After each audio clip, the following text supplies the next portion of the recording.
지난밤에 잘 주무셨어요? 네. 처음에 이래 오니까 잠자리도 불편하실 거고 환경도 적응하기 힘들 거고 또 제일 먼저는 식사가 마음에 안 들 것이고 또 옆에 또 나와 다른 아픈 분들 보면 또 적응하기 힘들 것이고 아픈 사람들은 건강한 사람 옆에 있기를 원하죠. 여긴 다 아픈 사람들만 모여서 같이 마음의 힘이 빠지지 않기를 바라고요. 여러분들이 아파보면 알지만 불편한 걸 못 견딥니다. 아프면. 건강할 때는 아무거나 먹고 아무거나 입고 아무 때나 자고 아무 대우를 받아도 다 이길 수 있는 저항력이 있죠.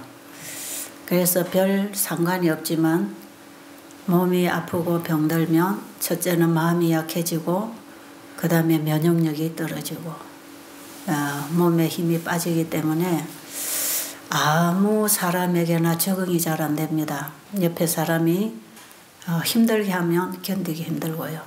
큰 소리만 나도 짜증스럽고 조금 불편하게 하면 아주 스트레스가 많이 오죠. 그래서 이 몸이 아픈 분들에게 배려해야 될 부분이 많습니다. 지금 여러분이 여기 와 계셔보면 시설이 그렇게 편하지 않을 거예요.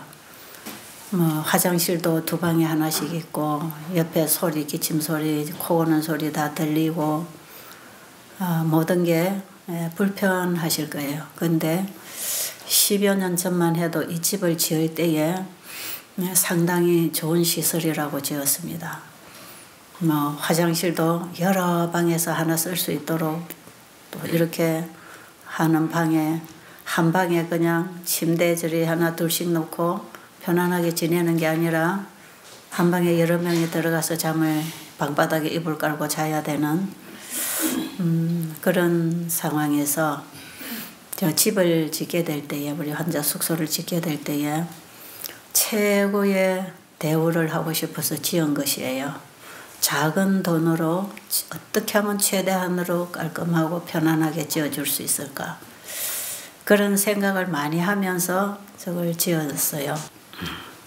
왜 그런 마음을 먹었냐면 환자분들이 몸이 아플 때 가장 편안해야 되고 가장 분위기가 쾌적해야 되고 음식은 가장 건강적이어야 하고 마음은 가장 위로를 받아야 하고 그런 분들이 환자입니다. 그래서 환자들이 여기 오면 내가 병드니까 뭐 이런 데가 저기 버려졌나 내가 이런 데 왜 와 있지 이런 생각이 들지 않도록 소외감 느끼지 않도록 정말 내가 이리 좋은 환경에 와서 이런 좋은 시설에서 내가 이렇게 좋은 음식을 먹고 대접받고 있구나. 그런 행복한 마음이 생기도록 해드리고 싶은 그런 마음으로 이 동산을 계속 만들어 나왔고 잔디한 포기를 갖다 심을 때도 삭막한 도시에서 자연 속에 오면 얼마나 마음이 평안해질까 해서 이 깡산을 깎아서 다 빈손 들고 이 동산에 30년 전에 올라와서 이 동산을 만들어 나갈 때에 저는 매 순간 그런 생각으로 땅을 파고 나무를 심고 건축을 하고 부엌에 음식을 하고 그렇게 했어요. 근데 그렇게 했을지라도 오시는 분들에게 그렇게 만족감을 주지 못하는 걸 제가 알아요. 근데 요즘에 와서 이래 보니까 방음이 잘 안 되지요. 화장실을 두 방이 하나 써야 되지요. 이런 불편함을 여러분이 느끼는 걸 보면서 만약에 다음에 집을 짓게 되면 반드시 방 하나에 화장실 하나씩 딸려줘야 되고 독방은 못 들이더라도 적어도 2인실 정도는 서로 돕도록 서로 돕고 의지가 되도록 하기 위해서 2인실은 해주겠지만 최대한 편리하게 침대도 좀 슈퍼 싱글이라도 놔서 더블 침대는 못 놔드리더라도 좀 넓게 놔드리고 좀 개인 사생활이 좀 보존이 되도록 좀 그렇게 방을 만들어서 해드리는 게 이게 좋겠구나. 그런 생각을 하면서 상당히 아쉬움을 가지고 있습니다. 여러분들이 오셔서 지내시기가 불편하시더라도 마음이 그렇지 않아서 불편을 드리는 게 아니고 최선을 현재로서는 다 한 것이 이러니까 여러분들이 이해를 하시고 적응을 좀 해주시고요. 그리고 여러분이 여기 오셔서 꼭 좀 지켜주셔야 할 공중생활법이 있습니다. 여기 오면 전부 공동생활을 하고 있잖아, 그죠? 이제 여러분의 개인의 집이 아닙니다. 여러분이 먹고 싶은 거 만들어 먹을 수도 없고 달라 하면 주지도 않습니다. 그리고 잠자는 시간도 여러분 마음대로 텔레비 보다가 뭐 카톡 하다가 여러분 자고 싶으면 자는 그런 것도 아니고요. 여기는 건강 회복을 위한 프로그램을 일과를 통해서 돌리고 있습니다.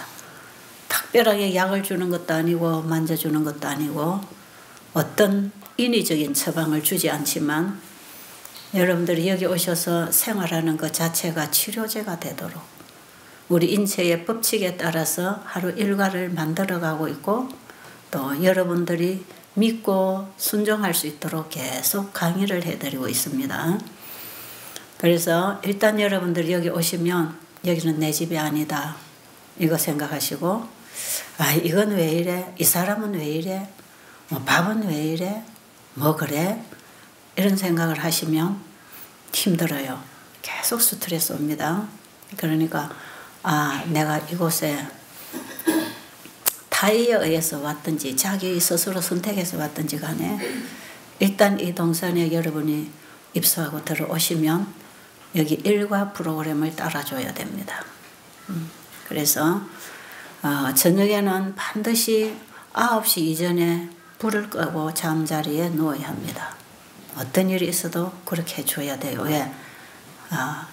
방에 옆에 또 짝이 있으니까요. 옆에 사람이 있으니까 내 마음대로 하지 마시고 그리고 내 옆에 있는 룸메이트가 조금 8시쯤 돼서 잠을 자려고 이렇게 잠을 들이면 내가 잠이 안 오더라도 같이 불 끄고 같이 누워주세요. 그래 옆에 사람 잠을 재울 거 아니겠어요? 환자는 잠을 자야 회복이 되거든요. 그렇기 때문에 최대한 내 중심이 아니고 상대방 중심으로 배려하는 마음. 우리 인체는 철저하게 이타적 정신에 의하여 순환이 되고 있다는 걸 아셔야 합니다. 그게 뭐냐면 사랑의 법칙이 우리 인체를 주관하고 있다는 것이에요. 그래서 제가 늘 얘기하지만 우리 몸은 한 곳에 문제가 생기면 몸 전체가 도와줘서 그곳을 회복하는 일을 우선으로 하는 것. 그래서 위장에 음식이 과하게 들어와도 온 인체의 활력은 위장으로 가서 도와주기 때문에 머리도 흐리멍텅해지고 팔다리 힘도 빠지는 식곤증을 느끼는 것입니다. 그 증상이 왜 오느냐? 몸은 서로 돕고 있기 때문에. 그래서 어느 한 곳이 아프면 어느 한 곳에 어떤 병균이 침입하면 그곳을 공격하기 위해서 온 몸이 다 도와줍니다. 서로 돕는 법칙 안에서 생존하고 있는 거예요. 그게 또 우리가 사는 이 세상이고 이 하나님이 창조하신 천년계의 법칙이 전부 다 그렇게 흐릅니다. 서로 주고받고 주고받고. 식물은 태양 에너지를 받아 자라고 열매 맺고 영양을 만들어서 또 동물들에게 사람들에게 이걸 다 나눠주고 끝나잖아요. 사과나무가 사과 열매를 맺어서 사과나무가 먹나요? 누구에겐가 나누어 주잖아요. 종자를 만들어주든지 양식을 만들어주든지 모든 천연계의 법칙은 이타적 법칙에서 흐르고 있습니다. 우리 인체가 바로 그렇게 흐르고 있습니다.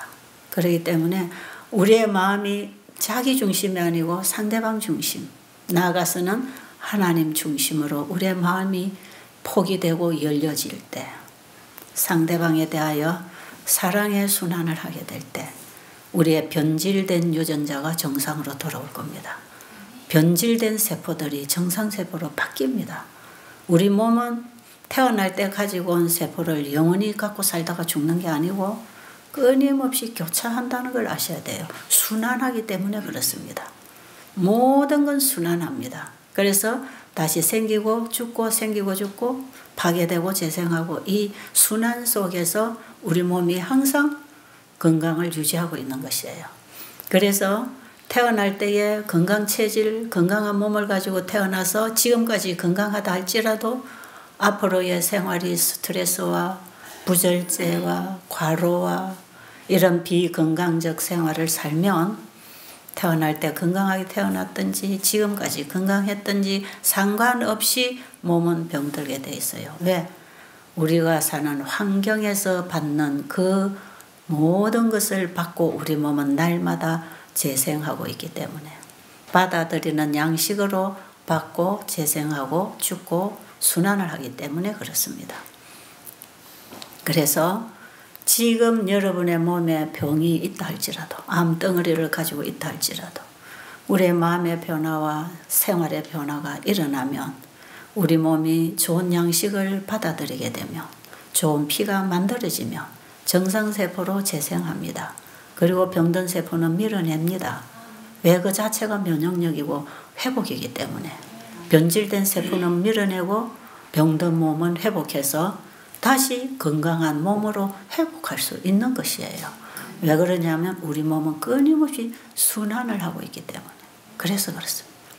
그래서 항상 있는 그걸로 사는 게 아니에요. 사람이 항상 태어난 성질 그 자체로 사는 것도 아닙니다. 바뀔 수 있습니다. 얼마든지 바뀔 수 있습니다. 네. 알코올 중독자는 술을 끊을 수 있습니다. 자기가 끊으려고 안 하기 때문에 안 되는 거예요. 네. 정말 죽을 힘을 다해서 내가 이걸 끊어야 되겠다는 결심을 안 하기 때문에 그 약한 의지력에 또 굴복당하는 거죠. 누구든지 하려고 마음으로 결심하고 시도하면 하나님은 힘 주십니다. 힘 옵니다. 왜 안 된다고 그래요? 왜 나는 못 고쳐 그래요?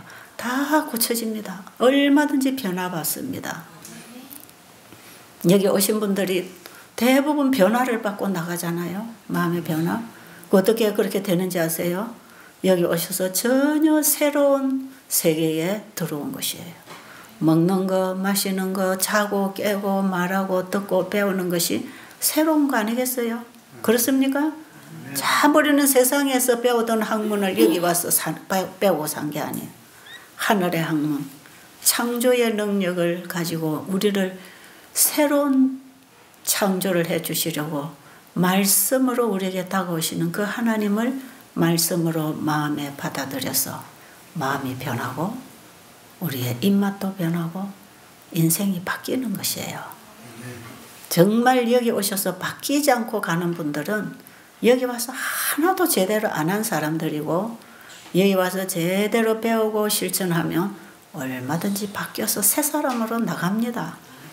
그러니까 사람들이 여기는 인간 재생공장이라는 말을 붙였지 않겠어요? 어떻게 여기면 사람이 변하냐? 어떻게 바뀌냐? 그 어떤 사람의 가마력이 아니라 하나님의 말씀이 주는 창조의 생명이 들어와서 바뀌어지는 것입니다. 그 회복이 여러분에게는 지금 필요하단 말이에요.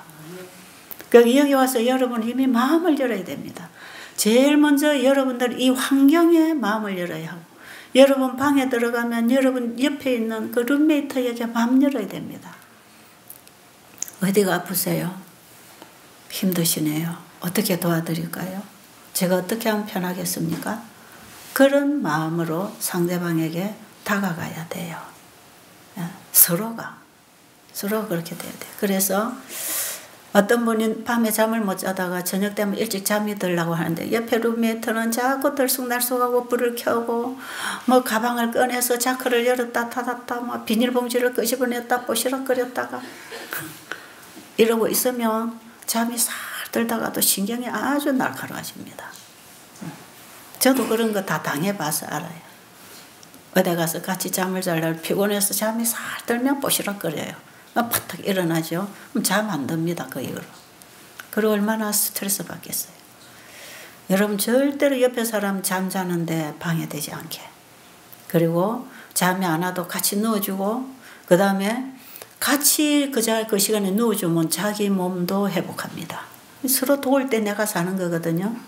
그리고 화장실 다닐 때 문 여닫을 때 절대로 소리나게 문 여닫지 마시고. 그래서 밤에 화장실 다닐 때는 문을 딸가닥 이렇게 닫지 마세요. 걸리게 닫지 말고 살 갖다 붙여만 놓으세요. 네. 그리고 밀면 그냥 밀리도록 언제든지 방문이고 화장실 문을 그렇게 해놓으세요. 살 갖다 놓으면 저리 밀려가면 거기 뭐 걸레나 휴지나 하나 끼워가지고 뭘 넣고 살 요리 밀어붙여 놨다가 그래서 화장실 가서도 최대한 조용하게 볼일을 보고 자다가 막 세면대 물 샥 틀어서 뭐 또 물 한 잔 마시고 막 툭깍툭깍 소리 나고 이렇게 하지 말고 예. 물은 떠다 놨다가 목마르면 한 잔씩 마시고 그렇지 않으면 아침에 일어나서 마시면 돼요. 최대한 변기는 내려야 되니까 조용하게 뚜껑을 닫고 변기를 내려주시고 그리고 아침에는 조금 잠을 설쳐서 잠이 와도 반드시 음악 소리가 나가면 발딱 일어나야 합니다. 늦어도 그때 일어나야 되고 일찍 오면 그 이전에 일어날 수 있고 일어나면 반드시 양치를 하고 물부터 미지근하게 데워서 여러분 500cc 병에 한 병이나 2병 정도 2차례에 걸쳐서 마실 수 있다 그랬죠. 그렇게 하시고 시간 조금 일찍이 강의실로 오면 더 좋습니다.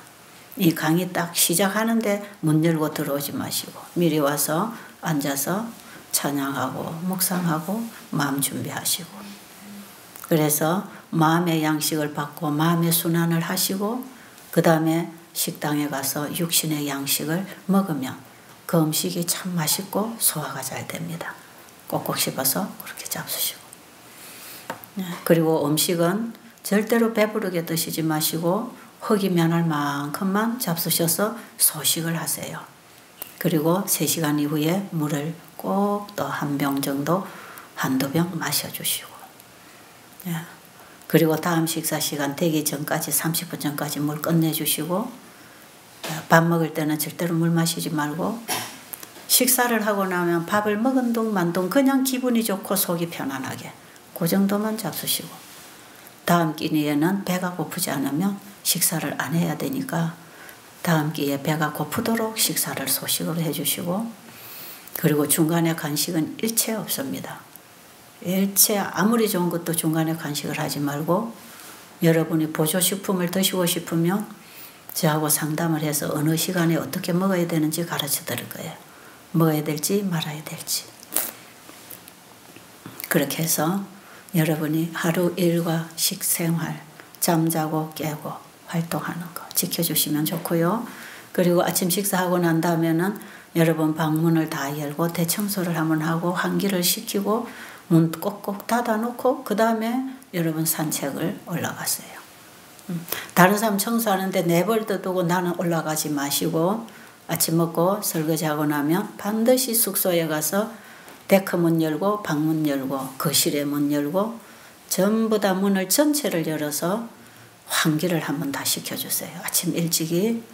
아침 일찍이는 미세먼지가 좀 약하잖아요. 왜냐하면 오늘 같은 날은 비가 왔고 또 이슬이 오고 하니까 조금 약해. 그때 빨리 문 열어서 다 청소해서 낮에 들어온 먼지들 닦아서 청소 깨끗이 하고 이불도 털어서 잘게 켜서 정리해 놓고 그 다음에 문을 꼭꼭 닫아 놓고 산책을 하세요. 마스크를 하는 게 좋습니다. 요즘은 마스크가 상식화되어 있죠. 우리 한국이 참 지금 정말 공기가 이거 미세먼지 때문에 위기감을 느낄 만큼 일본의 방사능 위기만큼이나 한국에 지금 미세먼지 위기가 왔습니다. 일본 사람들이 저기 어떻게 사나 해도 또 살아가는데 한국 사람도 어쩔 수 없이 살아야 되잖아요. 외국에 가 있으면 아이고 한국 가서 어떻게 숨을 쉬지 그런 생각이 들 만큼 한국이 심각합니다 지금. 그래서 우리가 최대한 피하고 살아야 되니까 여러분이 미세먼지가 너무 많은 날은 눈 밖에 나가지 마시고 그리고 천으로 된 마스크를 쓰실 때는 물에 적셔서 꼭 짜서 쓰면은 이 물이 먼지를 흡수해 버려서 훨씬 낫습니다. 마른 걸 하면 마른 틈으로 들어올 수 있지만 이 물을 꼭 짜서 면으로 된 마스크를 쓸 때는 그렇게 해서 써도 됩니다. 그래서 또 삶아서 또 말렸다가 나갈 때는 물에 꼭 짜서 또 입을 좀 가리고, 그리고 감기가 오거나 이럴 때는 마스크를 삶아서, 면 마스크를 삶아서 따끈한 그 물에서 꼭 짜서 마스크를 하고 밤에 주무세요. 감기가 훨씬 잘 떨어지고 잘 악화되지 않습니다. 감기 초기에 그렇게 하세요. 목이 좀 따가움하고 조금 감기 기운이 온다 할 때는 따뜻한 물을 충분히 마셔주고 숟가루를 한 번 정도 물에 타서 마시고 그 다음에 마스크를 하고 주무세요. 훨씬 편합니다. 너무 건조하면 바이러스가 활동을 많이 하거든요. 그러니까 마스크를 촉촉하게 물 흐르지 않도록 꼭 이렇게 짜가지고 하고 주무시면 좋아요. 따끈하게 하면 이 습기가 들어가서 훨씬 더 좋습니다. 그렇게 해서 좀 주무시도록 하시고, 그리고 잠을 못 주무시는 분들은 계속해서 잠 못 주무시면 수면제를 당분간 사용을 해서 몸이 잠을 잘 수 있도록 준비를 시켜줘야 됩니다. 잠이 안 오는데 내버려두면 그게 습관이 돼가지고 잠이 안 올 수가 있어요. 잠을 유도시키는 수면제를 먹어서 잠을 일으켜서 재워주면 얼마 지나면 습관이 되어서 잠을 잘 수가 있어요. 그렇게라도 여러분이 좀 도움을 받으시고, 그 다음에 여기 오셔서 속이 쓰리고 아프다 이럴 경우에는 반드시 부엌에 가서 얘기를 하시면 거기 올리브 기름과 숟가루를 섞어서 드립니다. 그거는 식후에 먹는 게 아니고 반드시 공복에 위장이 비었을 때 먹어야 위장 치료가 되니까 음식을 가득 넣어놓고 먹으면 안 돼요. 그거는 완전히 비운 다음에 그래서 소화되고 물 마시고 위장이 비었을 때 그때 속쓰림 있죠. 그때에 먹어주면 한 며칠만 그렇게 계속하고 음식을 소식하면 위장병 치료가 잘 됩니다. 그렇게 좀 해주시고, 그 외에 뭐 복수가 찬다, 저절로 안 빠질 때는 약간 이뇨제도 필요하고, 이것도 저것도 여기서 잘 안 된다, 너무 늦게 오셔서 이거 도저히 잘 안 된다 할 때는 여러분이 병원에 가서 일시적으로 좀 편안하게 도움을 받으셔야 합니다. 그렇게 좀 하시고, 여기는 병원도 아니고 요양원도 아니고 여기는 의사 간호사도 없는 곳이고 여기는 건강 교육을 받고 자기 건강을 지키기 위해서 어떻게 생활을 해야 되는가 하는 생활 교육을 받고 있는 곳이기 때문에 그야말로 수영은 아닙니까? 그죠? 그러니까 여기서 병원에 의지하듯이 의지하지 마시고 병원에서 해줄 수 있는 일을 여기서 못하니까요. 여기서 여러분이 도움받을 만큼 받고 병원에 가서 도움을 받을 분은 병원에 가서, 부부는 병원 가서 도움을 받을 필요도 있습니다. 그러니까 배들수양원에서 그냥 병원에 가라 하면 죽으러 가라는 줄 알고 막 안 가려고 하는 분들 계신데 그렇지 않습니다. 병원에 가서 일시적으로 도움을 받을 필요도 있어요. 여기서는 병원에서 해줄 수 있는 일을 해드리는 게 아니고 내가 집에서 내 몸 관리를 어떻게 해야 되는가 하는 그걸 배우는 것입니다. 그러니까 여러분이 여기서 배운 생활 습관은 길들여서 집에 가서 그대로 지켜야 돼요. 근데 여기서 이렇게 하다가 몸이 좋아지지만 집에 가서 이대로 안 해버리면 여전히 또 나빠집니다. 지금 우리가 사는 환경이나 음식이나 우리의 생활 패턴이 우리 인체의 법칙하고 반대되는 쪽으로 먹고 생활을 하고 있기 때문에 몸이 병이 안 들 수가 없죠. 우리 몸에 병이 생긴다는 것은 내가 어떤 건강 법칙을 지키지 않고 몸이 원하는 삶을 살아주지 않았다고 하는 확실한 증거를 드러내는 것입니다. 특히 밤에는 잠을 자야 합니다.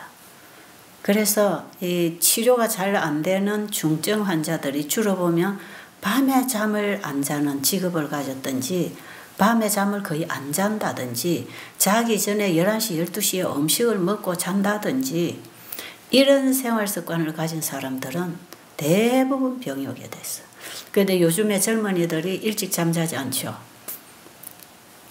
12시가 다 되도록 게임하고 뭐하고 학원 다니고 우리 자녀들 새벽에야 늦게 와서 자다가 아침에 또 일찍 일어나 학교 가면 하루 종일 꾸벅꾸벅 졸다가 수업에 제대로 참여 못하고 피곤하고 그러고 또 집에 와서 늦게 먹고 늦게까지 뭐 하다가 또 늦게 자고 이게요 악순환에 계속 연속이에요. 이렇게 계속해서 살다가 보면 그 몸이 병에 안 걸리는 게 이상하죠. 안 걸리는 게 이상하죠. 당연히 우리 인체의 법칙을 범하고 있기 때문에 인체에서 문제를 일으키게 돼 있는 거예요. 왜냐하면 만사는 다 법대로 흐르고 있기 때문에 그렇습니다. 만사는 질서대로 법칙대로 되어지고 있습니다. 그래서 우리 몸이나 이 천연계나 이런 것들은 하나님이라는 어떤 지적 존재가 정확하게 지적 설계를 통해서 창조했다는 것이 너무나 확실하게 입증되는 거예요. 우리 몸은 그냥 자연이 생겨난 게 아니에요. 하나님의 법칙에 따라서 그 세우신 설계도에 따라서 우리가 지금 생육 번성을 하고 있고 살아가고 있는 것이에요. 그래서 우리 몸을 관리하는 법은 성경이 가장 명확하게 가르쳐주고 있기 때문에 왜? 우리 몸을 창조하신 분이 하나님이고 그 하나님이 우리가 사는 법을 가르쳐준 게 성경책이거든. 그리고 성경은 첫째로 우리의 마음을 치료합니다. 마음을 다스리는 거죠. 그래서 이 하나님의 말씀이 우리의 마음에 와서 깨달음이 오고 감동이 오고 변화가 일어날 때는 반드시 우리 몸이 살아나는 회복하는 결과를 거두게 됩니다. 그래서 중요한 것은 여러분들이 배우려고 하는 마음이 중요하다는 거죠. 우리는 배워야 합니다. 태어나서부터 아이는 배우면서 그 인격과 성품과 습관이 길들여지잖아요. 그래서 어느 부모 밑에서 어떤 교육을 받고 살았느냐는 그 사람을 만들어 오는 과정이기 때문에 굉장히 중요합니다. 문제의 사람은 문제의 가정에서 만들어내는 거거든요. 그래서 지금 우리 몸에, 우리의 마음에, 우리의 인격에, 우리의 성품에 문제가 있는 것은 우리가 잘못 배워서, 잘못 길들여져서 그래서 우리가 그렇게 살고 있고 그렇게 하는 것이에요. 그래서 우리는 태어나서부터 죽을 때까지 어떻게 보면 배우면서 삽니다. 배우면서 또 배우고 또 배우고 또 배우고 나이 들어갈수록 배울 게 더 많아요. 옛날에는 제가 아이들 우리 자녀들이 뭐라고 의견을 내면 네가 뭘 알아? 엄마 시킨 대로 해. 이런 생각으로 아이들을 훈육하고 그 아이들의 생각을 부정하고 꺾으려고 그러고 대도하는 고집을 가지고 아이들을 강요해서 억지로 이렇게 하게 하는 이런 짓들을 옛날에 제가 많이 했어요. 근데 지금 가만히 내가 우리 아이들 보면 뭐 어린 손녀들이 하는 말에도 참 배울 게 많아요. 아이들이 이렇게 순수하고 단순하구나. 우리는 늙어가지고 꾀만 늘고 고집만 늘어 있구나. 이 젊은 아이들에게 배워야 되겠네. 그래서 저는 요즘에 우리 손녀들이나 딸이나 간에 누구든지 간에 젊은 사람이든 나이 많은 사람이든 뭐라고 하면 거기서 저는 자꾸 내 답을 얻는 거예요. 내게 필요한 메시지를 이 사람 입을 통해 주는구나. 그래서 어떤 사람을 보면 내가 참 추하구나. 저런 사람은 어떻게 저렇게 아름다운 마음을 가지고 있지? 저런 사람은 어떻게 성품이 저렇게 좋지? 내 모습을 보는 거죠. 이걸 나도 저렇게 배우고 싶다. 저렇게 하고 싶다. 이런 거 있지 않나요? 그런 거 있죠? 우리 죽을 때까지 배워야 됩니다. 그런데 자기 알고 있는 거 자기 아지만 딱 고집하고 절대로 남의 말 안 듣고 자기가 최고인 줄 알면 그 사람 꺾을 수도 없고 그 사람 주변에는 사람이 살 수가 없어요. 부부라도 이걸 못 삽니다. 이렇게 되면. 서로가 오픈해야 돼. 서로가.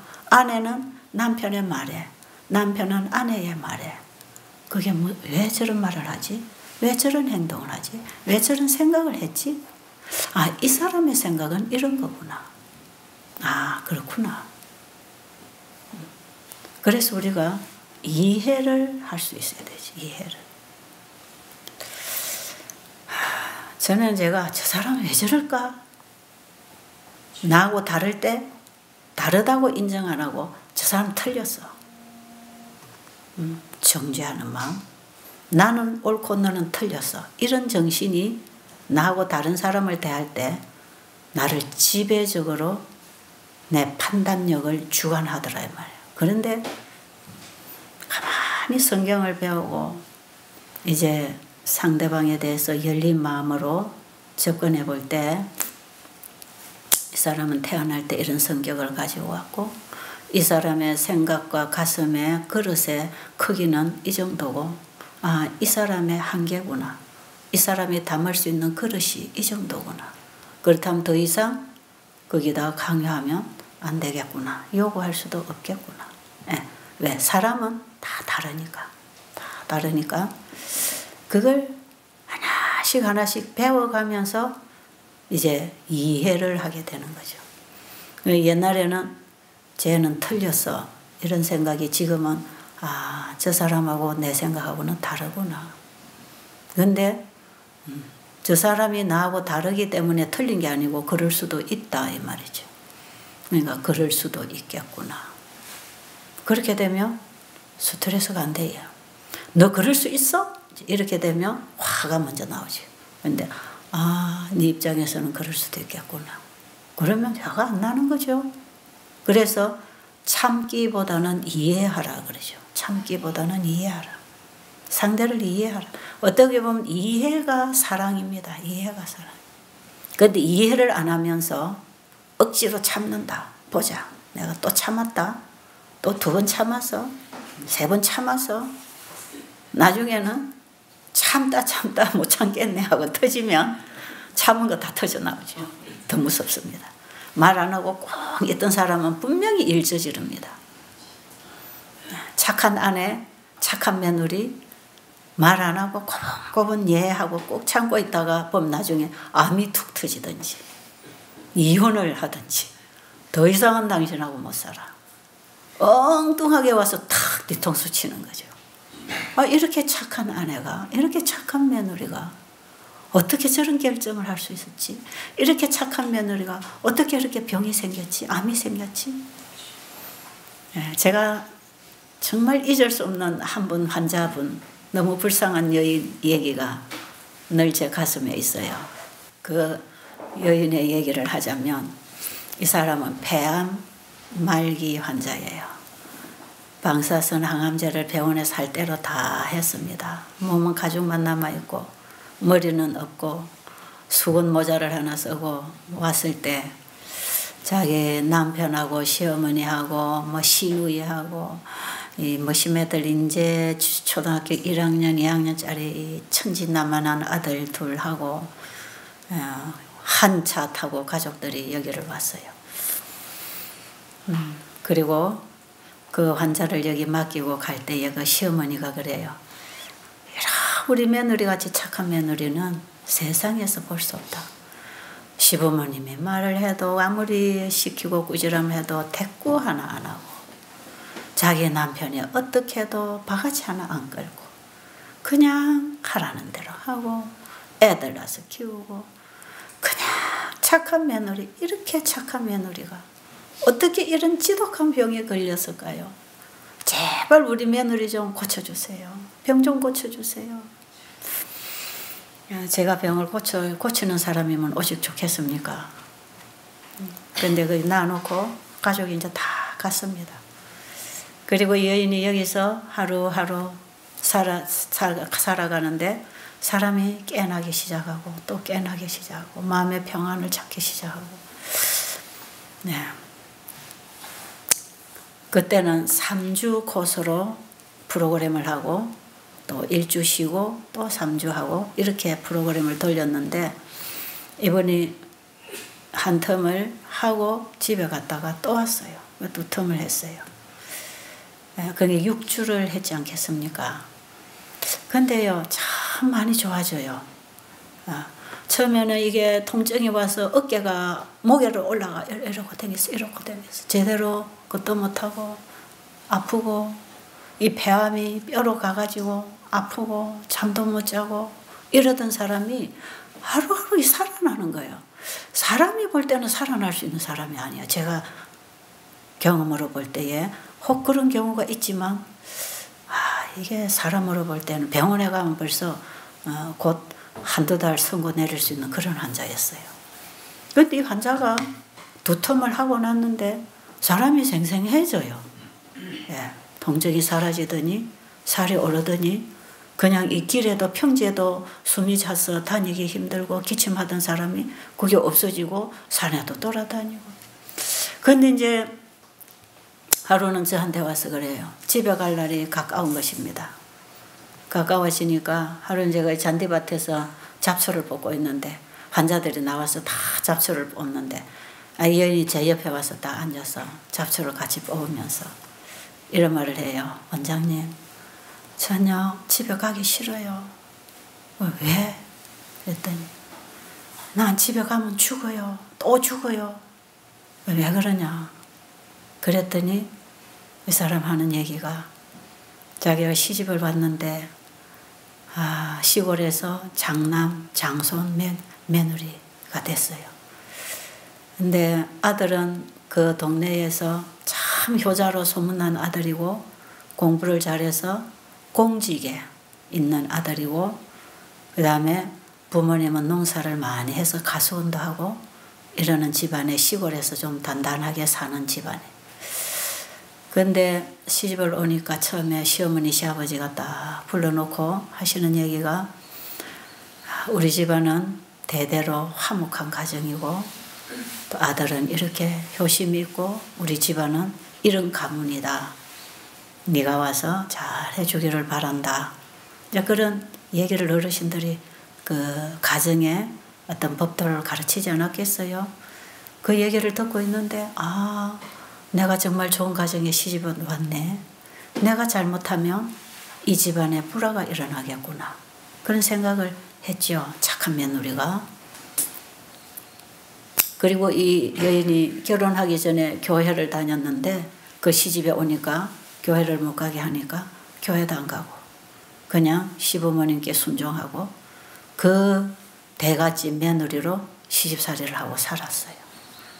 그런데 하루하루 살아보니까 모든 일과는 시어머니가 지도를 하고 있고 남편이 월급을 받아오면 자기 어머니 손에 갖다 주고 어머니에게서 자기 용돈을 받아가고 자기도 뭔가를 좀 필요하면 시어머니한테 용돈 몇 푼 받고 그깟 화장품도 사고 뭐 속옷도 사고 그 다음에 시장은 시어머니가 다 반찬 다 사다 주면 오늘은 이거 해라 내일은 이거 해라 자 오늘은 우리 밭에 또 뭘 심는다 오늘은 감 따러 가는데 일꾼이 몇 명이 온다 오늘은 이걸로 밥을 이렇게 해라 내일은 이렇게 해라 맨날 그런 일과가 진행이 되는 거예요. 이 사람이 와서 살아보니까 나는 누구지? 나는 이 집에 뭐야? 그런 생각이 드는 거예요. 그러니까 하루하루 살아가면서 의욕을 잃어버려. 의미를 잃어버려. 그냥 종이에요. 종. 시어머님이 명령하면 그게 그날 일과에 자기가 할 일이고 남편은 저녁에 돌아오면 뭐 부모님하고 의논하고 그저 자기 아내 방에 와서 뭐 자고 나가면 또 그냥 그렇게 하루하루 살아가는 동안에 아이가 2명이 태어났는데 머신마 2명이 태어났는데요.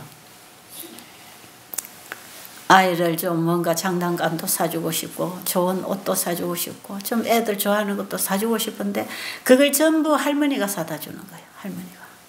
할머니 다 사다 주고 엄마가 자식에게 사랑을 주고 싶어서 뭔가를 주고 싶은데 밥을 먹이도 엄마는 애기 입에 사랑을 넣어주는 건데 자기 먹는 밥 그냥 애들 한 숟갈씩 떠먹으면 끝이고 남편에게도 자기가 뭔가를 해주고 싶은 게 있지만 시어머니가 다 해버리고 자유가 자유가 없고 자기 권리를 완전히 상실해 버렸어요. 여러분 이렇게 되면 뭐가 옵니까? 의욕을 잃어버리게 되고 우울증이 오겠죠. 왠가는 한 2, 3년 살다 보니까 우울증이 계속 오게 돼서 내가 왜 살지? 내가 왜 살지? 나는 누구지? 내가 누구야? 자기를 찾기 시작하는데 자기는 없는 거예요. 여러분 하나님이 우리에게 자기 포기하라는 것은 이런 뜻이 아닙니다. 우리에게 참된 자유를 회복해 주시려고 자기를 포기하라는 거거든요. 근데 인간은 인간의 고유의 권리를, 의지를 꺾어버리고 강요를 하죠. 이거는 자유가 아니고 속박입니다. 하나님이 우리에게 주신 자유하고는 다른 거죠. 그래서 이 사람이 병에 안 들 수가 없겠지요. 자꾸 기침이 나고 목에서 피가 나고 숨이 가쁘고 해서 병원에 가보니까 폐암 말기 선고 딱 받았어요. 그래서 병원에서 하라는 대로 다 했습니다. 방사선, 항암제 다 했어요. 근데 점점 살 빠지고 몸은 악화되고 나중에 병원에서 더 이상 해줄 게 없다. 그러니까 이제 이리로 찾아온 거예요. 그때 우리 재림교회 어떤 집사가 이분들을 데리고 왔어요. 그랬는데 그 시가집에서 먹는 음식은 전부 다 성경에서 먹지 말라는 거. 돼지고기, 뭐 게, 뭐 조개, 뭐 갈치, 뭐 오징어, 뭐 온갖 생선, 육류 이런 걸로 맨 일꾼들 밥 해주고 가족들도 그렇게 먹고 김치라는 거는 젓갈 고추장 넣어서 맵고 짜게 그게 채식이라는 것이고 국을 끓여도 소고기 넣어가지고 뭐 고기 덩어리 넣어가지고 끓여 먹으니까 이런 스트레스 속에 이렇게 먹고 끌려다니는데 어떻게 몸이 자유를 얻습니까? 구속되죠? 몸이 병이 들게 돼 있어요. 그러면서 내가 지금 여기 와서 내 몸이 이렇게 회복하고 있지만 나 우리 집에 가면 나는 죽습니다. 내가 먹고 싶은 이 음식을 나는 가서 사 먹을 수가 없고 해 먹을 수도 없고 우리 집에 모든 총괄하는 분은 우리 시어머니 식성에 맞춰서 우리는 다 따라 먹어야 되고 그렇습니다. 그래서 제가 그러지 말고 애도 2식이나 놓도록 시집살이 했겠다. 이제 시집에 도도 다 배웠겠다. 분가하면 되지 않나? 분가해서 자기 삶을 좀 찾고 자기가 먹고 싶은 거 자기가 하고 싶은 걸 좀 누리고 먹고 생활을 여기서 배운 대로 하면 되지 않나? 왜 그걸 못하나? 병이 났는데 왜 부모님들이 안 해주겠나? 그랬더니 그거 잘 안 됩니다. 제 남편이 너무너무 효자입니다. 아내나 자식보다도 부모님의 비위를 맞추기 위해서 부모님을 불편하게 안 해드리기 위해서 최선을 다하고 있는 남편이에요. 여러분 시부모와 마누라 부인 사이에 걸려있는 남편은 참 괴롭죠. 아주 괴롭습니다. 성경에는 보면 남자가 결혼을 하면 부모를 떠나 그 아내와 한 몸을 이룰지라. 그리고 그 가정의 머리가 되라 그랬어요. 그게 결혼제도입니다. 성경에. 그런데 결혼을 하고도 가정의 머리가 어머니가 되어 있고 그 아내와 하나로 합하지 못하고 아내와 자식을 낳은 아버지가 가정의 가장이 되지 못하고 여전히 엄마의 철없는 아들로서 배우고 엄마에게 순종한다면 그 가정은 깨지게 돼 있고 가정이 병들게 돼 있죠. 그거는 하나님의 질서를 무너뜨린 거니까요. 그게 서로가 고통이 옵니다. 그러니까 제가 이 여인이 혼자서 그걸 주장할 수 있는 용기도 없어. 싫은 소리 안 하는 사람이니까. 그런데 그 다음 날인가 남편이 왔어요. 아내를 보려고 일요일마다 오니까. 그 다음 날 이틀 후인가 며칠 후에 남편이 왔어요. 와서 제가 남편을 따로 불러서 얘기를 했습니다. 아내가 왜 이렇게 병들었는지 아세요? 모르겠어요. 내 아내처럼 착한 여자는 없어요. 이렇게 착한 사람한테 왜 하나님 이런 벌을 줬을까요? 괜히 하나님 또 오해하는 거죠. 지가 잘못해놓고. 그래서 제가 얘기를 쭉 했습니다. 이 여인이 병들 수밖에 없는 환경.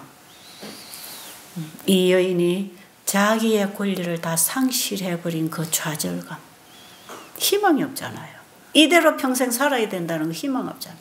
한 가지 바랄 게 있다면 시어머니, 시아버지 돌아가시기를 기다릴 수밖에 없는. 그게 또 얼마나 죄악입니까? 이 사람 희망 없어요. 그래서 제가 얘기를 쭉 다 했어요. 그리고 착한 아내라고 너무 믿지 마라. 우리 인간의 본성은 다 죄다. 착하다는 것은 표현을 안 했을 뿐이지 생각이 없는 건 아니다. 그러니까 이 아내를 너무 자유를 구속하고 윽박지르고 억지로 순종을 요구한 것이지 이 아내가 스스로 좋아서 한 건 아니다. 가정을 평안하게 하기 위해서, 불화를 일으키지 않기 위해서, 시부모님에게 대꾸 안 하고 신랑에게 바가지 꺾지 않고 이렇게 살은 것뿐인데 우리 인간은 그렇게 살 수 없는 존재이기 때문에 이렇게 병이 드는 거다. 그러니까 이 아내를 병을 고쳐주셔서 오랫동안 같이 살고 싶으면 아내를 데리고 분가를 해라. 돈이 없으면 월세방이라도 월급을 받아가지고 나가라. 그리고 이 아내가 지금 여기서 먹는 이 음식을 가서 먹어야 된다. 지금 집에서 먹는 그거 또 먹으면 이건 한 달도 못 가서 죽는다. 제발 바로 일어나니까 이 음식을 먹고 자기 자식에게 사랑으로 음식을 해 먹일 수 있도록 남편에게도.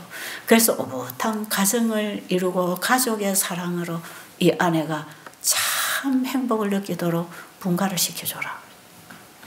그러면 아내는 회복한다.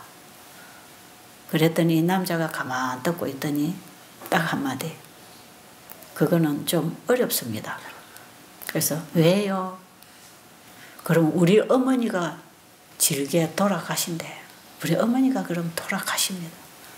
우리 어머니 자존심이 얼마나 강하고 집안에 내갓집 며느리로서의 그 자존심, 그 가정을 일으킨 이런 자아가 있는데 자기는 뭐든지 옳은데 옳다고 주장하는 사람인데 며느리가 이 가정에서 시어머니 밑에서 이렇게 살다 병이 들어서 분가를 한다는 게 알려지면 우리 어머니 수치고 가문의 수치라.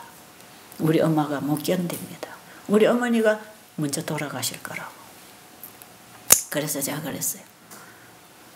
그것을 어머니에게 이해를 시켜야 되고 그것이 절대로 흉이 되지 않고 그리고 지금 어머니가 이해를 못해서 좀 마음의 섭섭함을 가진다 할지라도 이렇게 해서 아내를 살려주는 것이 어머니에게 효도하는 것이지 이렇게 어머니 밑에 어머니 편안하게 해드리려고 다시 어머니 밑에 아내를 갖다 넣어놓으면 아내가 만약에 죽는다. 이건 반드시 죽는다.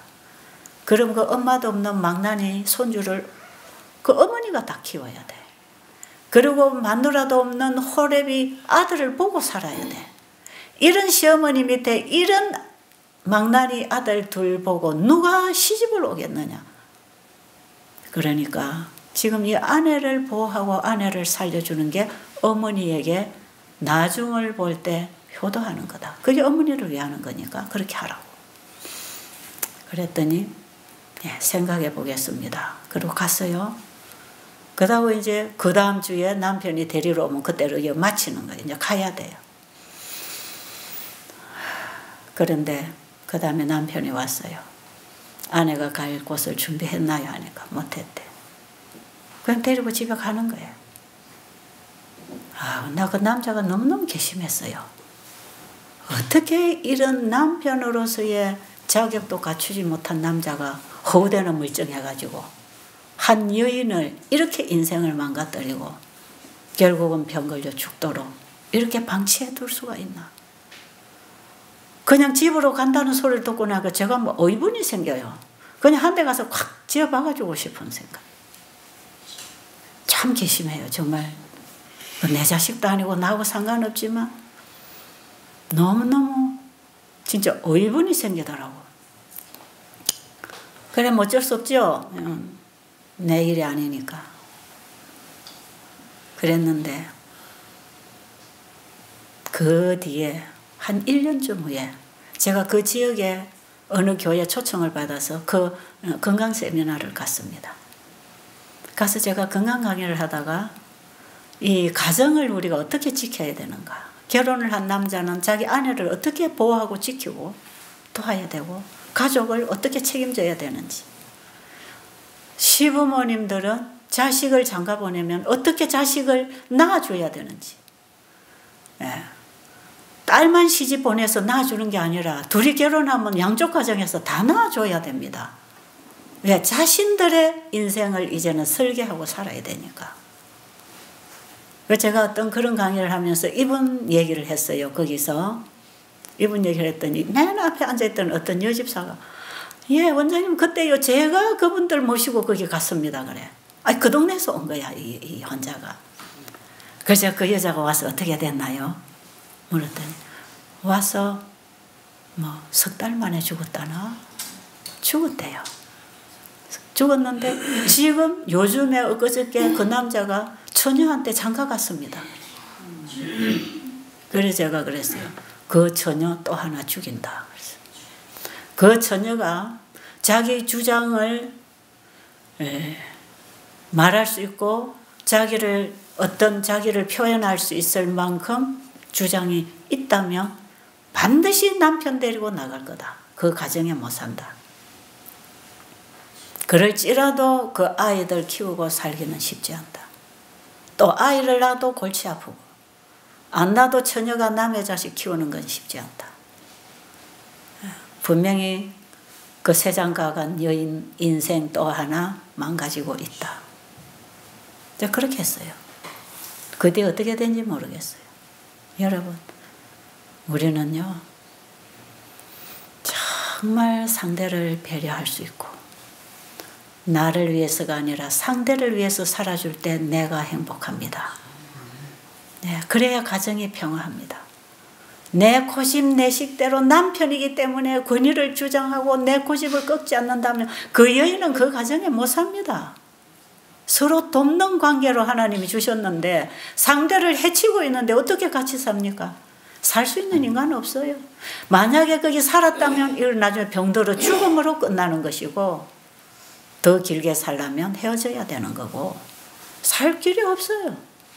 서로가 자기를 생각하기보다는 상대를 생각하고 배려하고 내가 이 사람에게 어떻게 해줘야 되는가를 그걸 생각하면서 연구하면서 서로 돕고 살아야 그 가정이 영원히 행복하고 자녀들이 그 가정에서 그 모습을 배우고 또 자기 가정을 그렇게 꾸리는 것이고 거기에 정신적으로 또 육체적으로 건강이 있는 것이고 또 그들의 영혼이 맑은 것이고 여러분 우리가 이런 관계를 회복해야 되죠. 여기 오신 분들이 어떤 사정인지 저는 하나도 모릅니다. 오늘 이런 얘기가 여러분에게 어떤 필요한 메시지로 다가왔다면 오늘 당장 생각을 바꾸시면 좋겠습니다. 네, 우리 여기 시어머니 되신 분들도 많이 계시죠? 내가 며느리에게 어떻게 했는지 아들에게 어떻게 했는지 이놈 내가 자식 공부시키고 키우느라고 내 재산 다 팔아놓고 아들 농사 잘 지어놨더니 저놈 이 여자가 와가지고 추수해 가버렸네. 그러고 자꾸 괘씸하면 갈등이 생깁니다. 아들, 딸을 잘 키워서 한 쌍을 만들어서 행복하게 살도록 해주고 부모는 밑거름이 되어서 가는 것이죠. 그렇게 후세대를 살게 해줘야 되잖아요. 후세대를 저렇게 병들고 고통스럽게 그 손주들은 얼마나 불쌍하게 불행하게 크겠습니까? 엄마 없는 이 아이들이 아빠 밑에서 그 엄마의 정과 사랑을 배울 수 있겠습니까? 이런 결과를 드러내지 않도록 네, 나를 고쳐야 되는 거, 내 마음을, 내 생각을 바꿀 수 있는 거 중요합니다. 여러분, 오늘도 여러분이 그런 부분을 좀 생각하시면서 좀 진지하게, 진실되게 여러분의 인생을 다시 시작할 수 있는 계기가 되시기를 간절히 바랍니다.